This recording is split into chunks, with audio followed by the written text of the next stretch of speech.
ஓம் சாந்தி. பிப்ரவரி 27, 2024.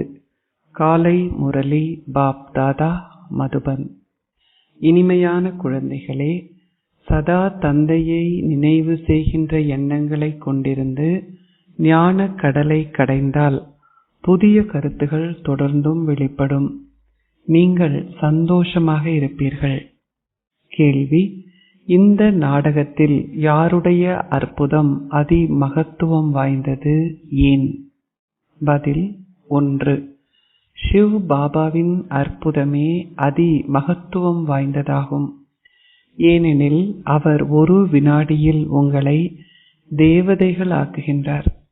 நீங்கள் மனிதர்களில் இருந்து தேவர்கள் ஆகுவதற்கான அத்தகையதோர் கல்வியை அவர் உங்களுக்கு கற்பிக்கின்றார். தந்தையை தவிர உலகிலுள்ள வேறு எவராலும் உங்களுக்கு இக்கல்வியை கற்பிக்க முடியாது. 2. மூன்றாவது ஞான கண்ணை உங்கள் ஒவ்வொருவருக்கும் கொடுத்து உங்களை இருளிலிருந்து ஒளிக்குள் அழைத்து சென்று தடுமாறி அலைவதிலிருந்து உங்களை காப்பாற்றுவது தந்தையின் பணியாகும். அத்தகையதோர் அற்புதமான பணியை வேறு எவராலும் நிறைவேற்ற முடியாது. ஓம் சாந்தி. ஆன்மீக தந்தை குழந்தைகளான உங்களுக்கு ஒவ்வொரு நாளும் விளங்கப்படுத்துகின்றார். குழந்தைகளாகிய நீங்கள் உங்களை ஆத்மாக்கள் என்று கருதியவாறே கேட்கின்றீர்கள். தந்தை மறைமுகமாக இருப்பதைப் போன்றே இந்த ஞானமும் மறைமுகமானது.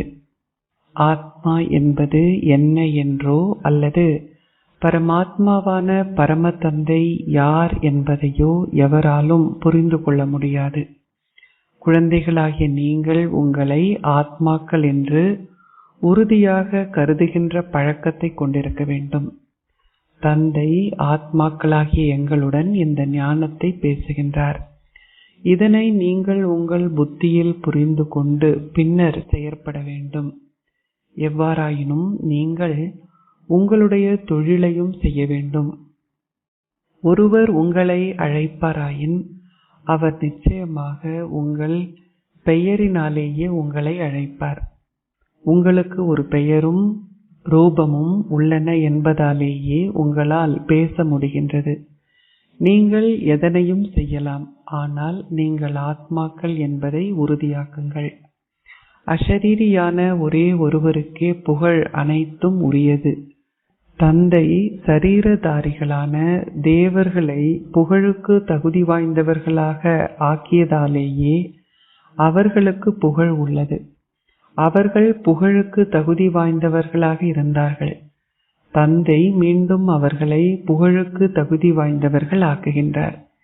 இதனாலேயே அஷரீரியான ஒரே ஒருவருக்கே புகழ் உள்ளது. நீங்கள் அது பற்றி சிந்திக்கும் பொழுது தந்தைக்கு அதிக அளவில் புகழ் உள்ளது. அவர் அதிக அளவு சேவையும் செய்கின்றார். அவர் சகல சக்திகளும் நிறைந்தவர். அவரால் எதனையும் செய்ய முடியும். நாங்கள் அவரை சிறிதளவே புகழ்கின்றோம். அவருக்கு பெருமளவு புகழ் உள்ளது.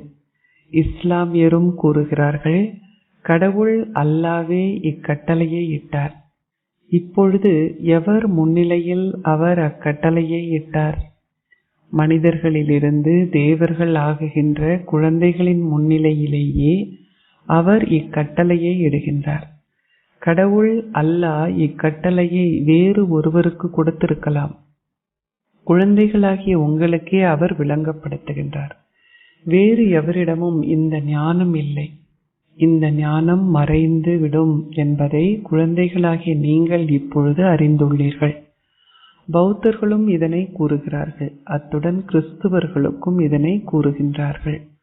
எனினும் அவர் கொடுத்த கட்டளை என்ன என்பதை எவருமே அறிய மாட்டார்கள். தந்தை உங்களுக்கு ஆல்பாவையும் பீட்டாவையும் விளங்கப்படுத்துகின்றார். தந்தையின் நினைவை ஆத்மாக்களினால் மறந்துவிட முடியாது.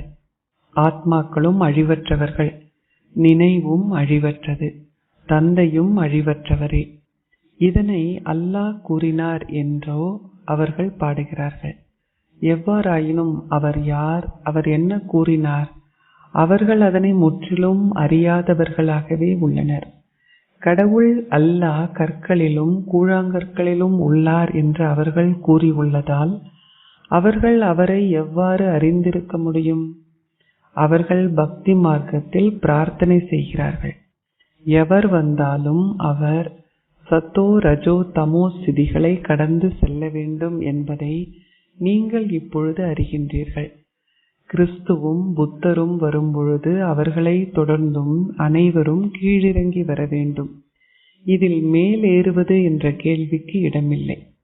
தந்தை வந்து அனைவரும் மேலேறுவதற்கு உதவி செய்கின்றார். ஒரே ஒருவரே அனைவருக்கும் சத்கதி அளிப்பவர். வேறு எவரும் சத்கதி அருள்வதற்கு வருவதில்லை. கிறிஸ்து வந்திருந்தால் அவர் யாருக்கு அமர்ந்திருந்து விளங்கப்படுத்தி இருப்பார் என்று சற்று சிந்தித்து பாருங்கள். இந்த விஷயங்களை புரிந்து கொள்வதற்கு உங்களுக்கு மிகவும் சிறந்ததோர் புத்தி தேவையாகும். நீங்கள் புதிய வழிமுறைகளை உருவாக்க வேண்டும்.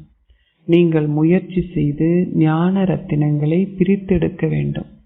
ஆகவே பாபா கூறுகின்றார், ஞான கடலை கடைந்து கருத்துக்களை குறித்து கொள்ளுங்கள். அதன் பின்னர் ஏதாவது கருத்துகள் தவறவிடப்பட்டுள்ளதா என்று அவற்றை வாசித்து பாருங்கள். பாபாவின் பாகம் எதுவாயினும் அது தொடரும். தந்தை முன்னைய கல்பத்தில் செய்ததை போன்று அதே ஞானத்தையே பேசுகின்றார். ஒரு சமயத்தை ஸ்தாபிக்க வருபவரை தொடர்ந்தும் அந்த சமயத்தை சார்ந்தவர்களும் கீழே வருவார்கள் என்பதை குழந்தைகளாகிய நீங்கள் அறிவீர்கள். அவர்கள் எவ்வாறு மற்றோரை மேலேறும் ஸ்திதிக்கு செல்வதற்கு உதவி செய்வார்கள்?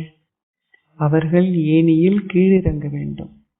முதலில் சந்தோஷமும் பின்னர் துன்பமும் உள்ளன. இந்த நாடகம் மிகவும் சிறப்பாக உருவாக்கப்பட்டுள்ளது. ஞான கடலை கடைய வேண்டியது அவசியமாகும். அவர்கள் எவருக்கும் சத்கதியை அருள வருவதில்லை. அவர்கள் ஒரு சமயத்தை ஸ்தாபிப்பதற்கே வருகிறார்கள். ஒரே ஒரு ஞானக்கடல் மாத்திரமே உள்ளார். வேறு எவரிடமும் இந்த ஞானம் இல்லை. இந்த நாடகத்தில் உள்ள சந்தோஷமும் துன்பமும் என்ற பாகம் அனைவருக்கும் பொருந்துகிறது. உங்களுக்கு துன்பத்தை விட சந்தோஷமே அதிகமாக உள்ளது. நீங்கள் நாடகத்தில் உங்கள் பாகங்களை நடிப்பதால் நிச்சயமாக சந்தோஷமும் இருக்க வேண்டும். தந்தை துன்பத்தை உருவாக்க மாட்டார். தந்தை அனைவருக்கும் சந்தோஷத்தையே கொடுக்கின்றார்.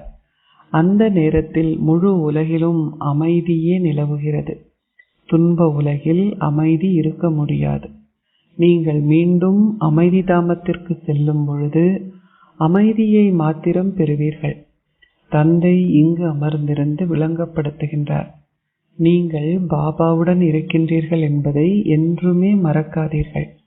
பாபா எங்களை அசுரர்களிலிருந்து தேவர்களாக ஆக்குவதற்கே வந்துள்ளார். தேவர்கள் சத்கதியில் வாழும் பொழுது மற்ற ஆத்மாக்கள் அனைவரும் ஆத்ம உலகில் இருக்கிறார்கள். உங்களை தேவதைகள் ஆக்குகின்ற ஒரே ஒரு எல்லையற்ற தந்தையே இந்த நாடகத்தின் அதி உன்னதமான அற்புதமாவார். இக்கல்வியின் மூலமாக நீங்கள் தேவதைகள் ஆகின்றீர்கள். பக்தி மார்க்கத்தில் மக்கள் எதனையும் புரிந்து கொள்வதில்லை. அவர்கள் தொடர்ந்தும் ஒரு மாலையை உருட்டி கொண்டிருக்கிறார்கள். சிலர் ஹனுமானை நினைவு செய்கிறார்கள். சிலர் மற்றோரை நினைவு செய்கிறார்கள். அவர்களை நினைவு செய்வதனால் என்ன நன்மை உள்ளது? பாபா மகாரதி என்று கூறியதால் அவர்கள் யானை மீது சவாரி செய்கின்ற ஒருவரை காட்டியுள்ளார்கள். தந்தையே இந்த விஷயங்கள் அனைத்தையும் விளங்கப்படுத்துகின்றார். பிரமுகர் ஒருவர் ஓரிடத்திற்கு செல்லும் பொழுது அவர் கோலாகலமாக வரவேற்கப்படுகின்றார். அவர்கள் வேறு எவருக்கும் அவ்வாறு செய்ய மாட்டார்கள். இந்த முழு விருட்சமுமே இந்நேரத்தில் அதன் முக்கிய நிலையை அடைந்துள்ளதை நீங்கள் அறிவீர்கள். அனைவரும் நச்சின் மூலமே பிறப்பெடுத்துள்ளனர். சத்தியுகத்தில் நஞ்சு என்ற கேள்விக்கே இடமில்லை என்ற உணர்வு இப்பொழுது உங்களுக்கு இருக்க வேண்டும். தந்தை கூறுகின்றார், நான் உங்களை பல பில்லியன்கள் உடையவர்கள் ஆக்குகின்றேன். சுதாமாவும் அதாவது குசைலர் பல மில்லியன்களை உடையவர் ஆகினார். நீங்கள் அனைத்தையும் உங்களுக்காகவே செய்கின்றீர்கள். தந்தை கூறுகின்றார், இந்த கல்வியின் மூலமாக நீங்கள் மிகவும் மேன்மையானவர்கள் ஆகின்றீர்கள். அனைவரும் அந்த கீதையை கேட்பதுடன் அதனை கற்கின்றார்கள். இவரும் அதனை கற்பதுண்டு. ஆனால் தந்தை அமர்ந்திருந்து இந்த ஞானத்தை பேசிய பொழுது இவர் வியப்படைந்தார். இவர் தந்தையின் கீதையினாலேயே சத்கதியை பெற்றார். மனிதர்கள் அமர்ந்திருந்து எதனை படைக்கிறார்கள்? கடவுள் அல்லாஹ் இதனை கூறினார் என்று அவர்கள் கூறுகிறார்கள். எவ்வாறாயினும் அவர்களுக்கு அல்லாஹ் யார் என்பது தெரியாது. தேவ தர்மத்தை சார்ந்தவர்களுக்கே யார் கடவுள் என்பது தெரியாதிருக்கும் பொழுது தாமதித்து வருபவர்களால் எவ்வாறு அறிந்து கொள்ள முடியும்? சமய நூல்கள் அனைத்திற்கும் இரத்தினமாக திகழும் கீதையே பிழையாக்கப்பட்டுள்ளது. ஆகவே மற்ற சமய நூல்களில் என்ன இருக்கிறது? குழந்தைகளாகிய எங்களுடன் தந்தை பேசிய விஷயங்கள் மறைந்துவிட்டன. நீங்கள் இப்பொழுது தந்தை கூறுவதை கேட்டு தேவர்கள் ஆகின்றீர்கள். நாங்கள் அனைவருமே இப்பழைய உலகின் எங்கள் கணக்குகளை தீர்க்க வேண்டும். பின்னர் ஆத்மாக்களாகிய நாங்கள் தூய்மையாகுவோம். நாங்கள் என்னென்ன கணக்குகளை தீர்க்க வேண்டி உள்ளதோ அவை தீர்க்கப்படும். முதலில் செல்பவர்களும் நாங்களே, முதலில் வருபவர்களும் நாங்களே. மற்ற அனைவரும் தமது கணக்குகளை தண்டனையை அனுபவிப்பதன் மூலம் தீர்ப்பார்கள். இந்த விஷயங்களினுள் அதிக அளவு செல்லாதீர்கள். தந்தையே அனைவருக்கும் சத்கதியை அளிப்பவர் என்ற நம்பிக்கையை அனைவரும் கொண்டிருப்பதற்கு அவர்களுக்கு உதவி செய்யுங்கள். ஒரே ஒரு தந்தையே ஆசிரியரும் சத்குருவும் ஆவார். அவர் ஷரீரமற்றவர். அந்த ஆத்மாவினுள் எந்த அளவு ஞானம் பதிந்துள்ளது? அவரே ஞானக்கடலும் சந்தோஷக்கடலும் ஆவார். அவருக்கான புகழ் அதிக அளவு உள்ளது. அவரும் ஓர் ஆத்மாவே. அந்த ஆத்மா ஒரு ஷரீரத்தினுள் பிரவேசிக்கின்றார். பரம்பிதா பரமாத்மாவை தவிர வேறு எந்த ஆத்மாவையும் புகழ முடியாது. அவர்கள் அனைவரும் ஷரீரதாரிகளையே புகழ்கின்றார்கள். அவரே பரமாத்மா. அஷரீரியான தந்தையை தவிர ஷரீரமற்ற வேறு எந்த ஆத்மாவையும் புகழ முடியாது. ஞான சமஸ்காரங்கள் ஆத்மாவின் உள்ளேயே உள்ளது. தந்தைக்குள் ஞான சமஸ்காரங்கள் எவ்வளவு இருக்கின்றன? அவரே அன்பு கடலும் ஞானக்கடலும் ஆவார். இப்புகழ் ஓர் ஆத்மாவிற்கு உரியதாக இருக்க முடியுமா? இப்புகழ் எந்த மனிதருக்கானதோ அல்ல. ஸ்ரீ கிருஷ்ணரே சத்யுகத்தின் முதல் இலக்க இளவரசர். தந்தையே குழந்தைகளாகிய உங்களுக்கு ஆஸ்தியை வழங்குகின்றார். இதனாலேயே அவர் போற்றப்படுகின்றார். சிவனின் பிறப்பு வைரத்தின் பெருமதியை போன்றது. சமய ஸ்தாபகர்கள் வரும்பொழுது அவர்கள் என்ன செய்கிறார்கள்? உதாரணமாக கிறிஸ்து வந்த பொழுது கிறிஸ்துவர்கள் இருக்கவில்லை. அவர் எந்த ஞானத்தை எவருக்கும் கொடுக்க முடியும்? அதிகபட்சம் அவர் கூறுவார், நன்னடத்தை கொண்டிருங்கள். அவ்வாறாக பல மனிதர்கள் தொடர்ந்தும் கூறிக்கொண்டிருக்கிறார்கள்.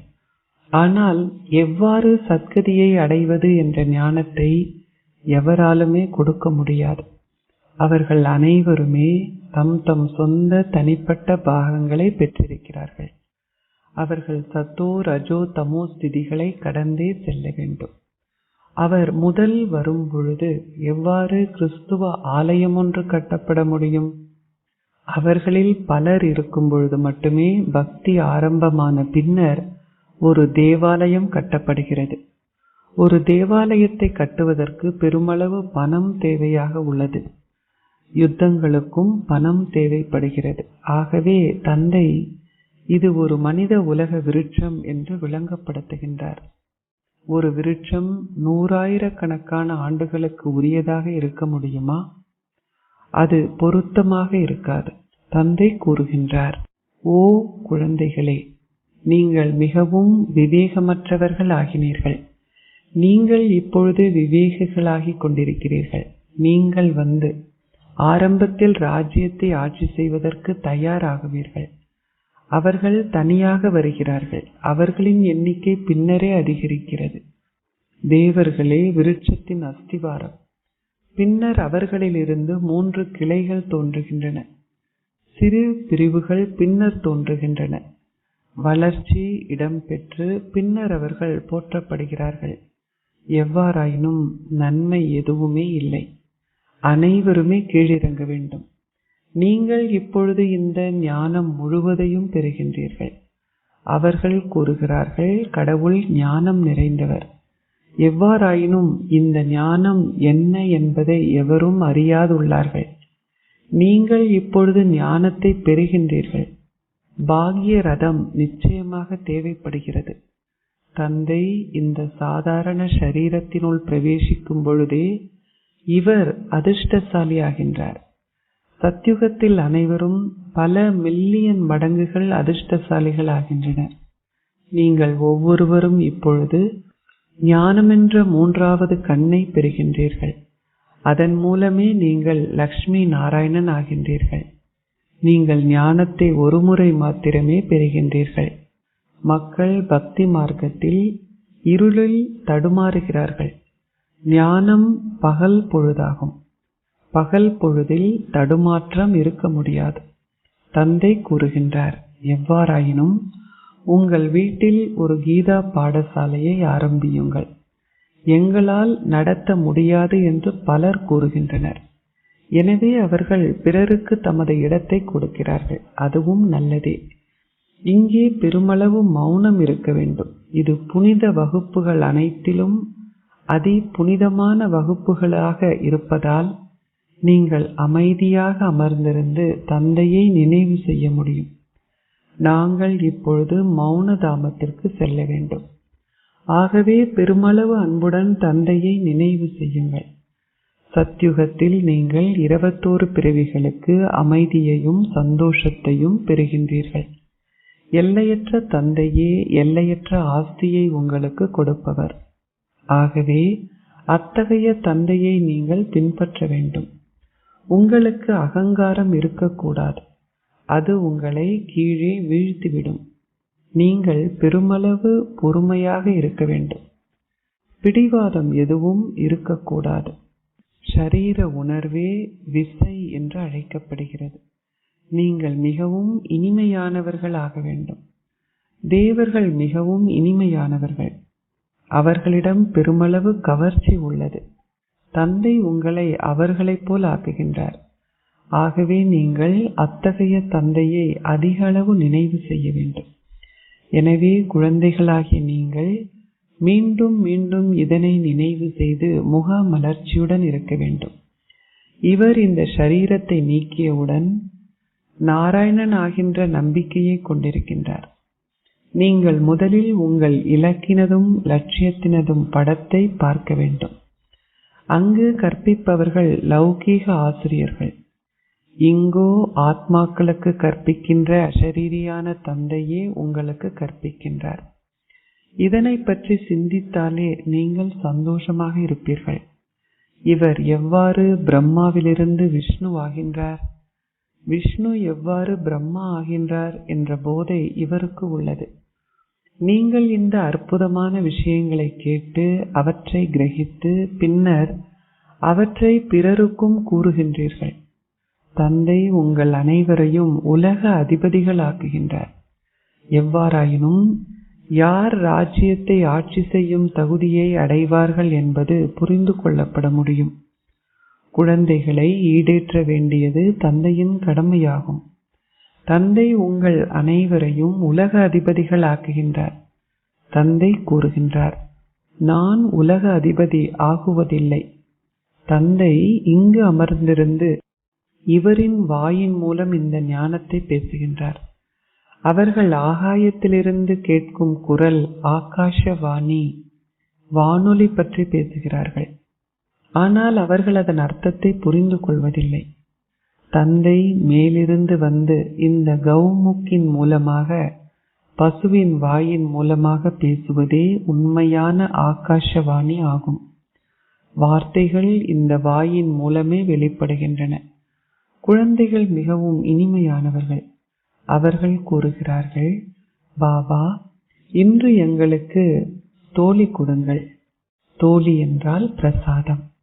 பாபா கூறுகின்றார், குழந்தைகளே, நீங்கள் பெருமளவு தோழியை பெற்றுக்கொள்வீர்கள். தாங்களே குழந்தைகளும் சேவையாளர்களும் என்று நல்ல குழந்தைகள் கூறுவார்கள்.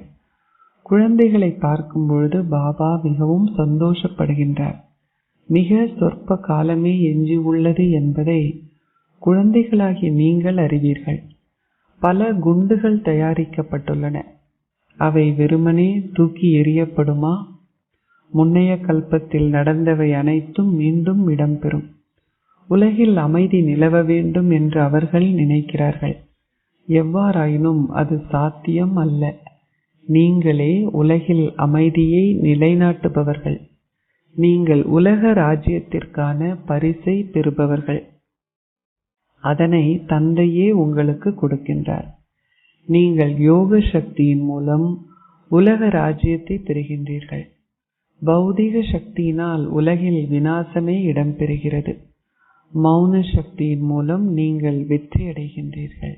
அச்சா, இனிமையிலும் இனிமையான அன்பிற்குரிய, எப்பொழுதோ காணாமல் சென்று இப்பொழுது கண்டெடுக்கப்பட்டிருக்கும் குழந்தைகளுக்கு உங்கள் தந்தை தாயாக இருக்கும் பாப் தாதாவின் அன்பு நினைவுகளும் காலை வந்தனங்களும். ஆன்மீக தந்தை ஆன்மீக குழந்தைகளுக்கு நமஸ்தே கூறுகின்றார். ஆன்மீக குழந்தைகள் ஆன்மீக தந்தைக்கு நமஸ்தே கூறுகின்றோம். தாரணைக்குரிய சாரம் 1.